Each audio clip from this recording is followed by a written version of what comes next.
အားလုံးပဲမင်္ဂလာပါ brother တွေကျွန်တော်ကတော့ကိုဂျို collaboration site ပဲဖြစ်ပါတယ်ကဲကျွန်တော်ဒီနေ့ဘာပြောပြမလဲဆိုလို့ရှိရင်ပေါ့နော်brother တို့အနေနဲ့အခုလူပြောများနေရပေါ့နော်တော်တော်များများလဲခစ်စားနေကြရပါသလားအဲ့ဒါဘာလဲဆိုတော့brother တို့ကွန်ဖူပန်နာ event ကို brother တို့အနေနဲ့တိမှာပါအဲ့ကွန်ဖူပန်နာ event ကပြန်လာမှာလားမပြန်လာဘူးလားပြန်လာမယ်ဆိုလို့ရှိရင်ရော brother တို့အနေနဲ့ဘယ်ချိန်မှပြန်လာမလဲဆိုတာကျွန်တော်အနေနဲ့မှတင်ပေးပါဖြစ်ပါတယ်ကျွန်တော်brother တို့တခုပြောပြမယ်ဗျာအဲ့ဒါဘာလဲဆိုတော့ကျွန်တော်ညဘက်ကြားမှာ view ကိုတန်တွင်းရဖြစ်တဲ့အတွက်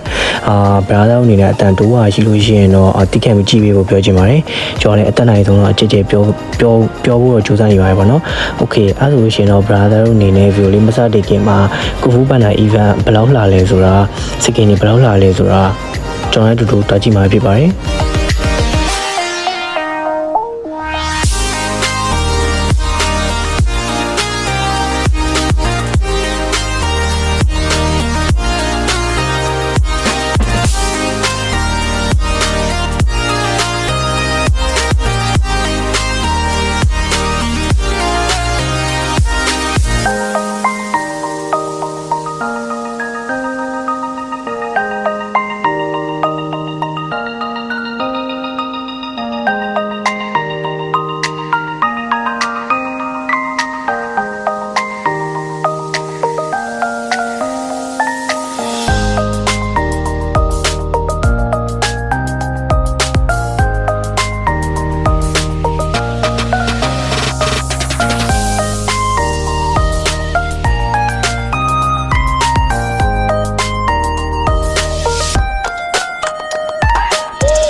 ကဲအဲ့ဆိုရင်တော့ဗောနော် brother အနေနဲ့ကွန်ဖူပန်နာ event စကင်တွေလည်းကြည်ပြီးပြီဆိုတော့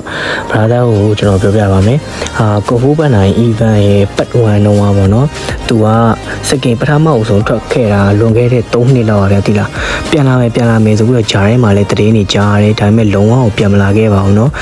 အဲ့လိုမျိုးဘာလို့ပြန်မလာလဲဆိုတော့ဗောနော်သူစကင်လည်းထုတ်ပြီးတော့ဗောနော်မိုတုံးဘက်ကလူတွေနဲ့အဲ့လိုမျိုးအဲ့ကွန်ဖူပန်နာဘက်ကလူတွေနဲ့ဗောနော်တချို့ဖြစ်ပြီးတော့အဲ့ပတ်ဝမ်းမလာဖြစ်တော့ဗျာတိလားပတ်တူကလေးကြတော့ဗျာအခုပတ်တူကလေးကြတော့သူတို့တွားပြီးတော့ညှိနှိုင်းတဲ့အချိန်မှာလည်းအဆင်ပြေလားဆိုတော့လို့ဗျာတလားလုံးဝမပြေခဲ့ပါဘူးအဲ့လိုမပြေခဲ့တဲ့အတွက်ကြောင့်မို့ brother အနေနဲ့ကိုဖူးပန်နာ event ပြန်လာမလားဆိုလို့ရှင်တော့ပြန်လာဖို့အတွက်ဒီနေ့လည်းမသေးကြပါဘူးခင်ဗျာဒါလို့ sorry